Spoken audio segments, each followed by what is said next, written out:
I've been getting quite a few questions asking what brand mirrors I have. These are from Seismic. I only utilize the mirror and the bolt portion of it.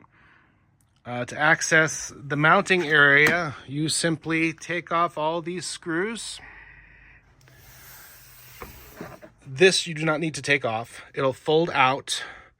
You'll see behind there that there's access for a bolt. You drill one hole here on each side. It's very simple. Tighten the bolt, put the plastic back on, and you're ready to go.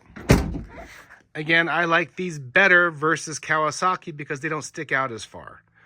Where I drive, we have something called Arizona pinstriping, a lot of brush, and the more stuff that sticks out, the more stuff that gets torn off. You hit these, they simply go in, just pull them back out.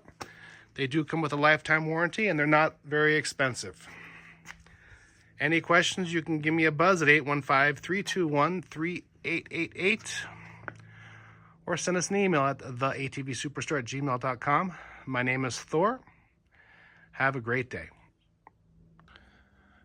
So I removed all the screws on the top panel to show you how I install the mirror. Once I've done that, you can see where the bolt is located. I added a washer, a fender washer, just for some extra stability. It's pretty simple. It takes only a few minutes, and then you have a nice mirror ready to go. Hope that helps you guys with installation.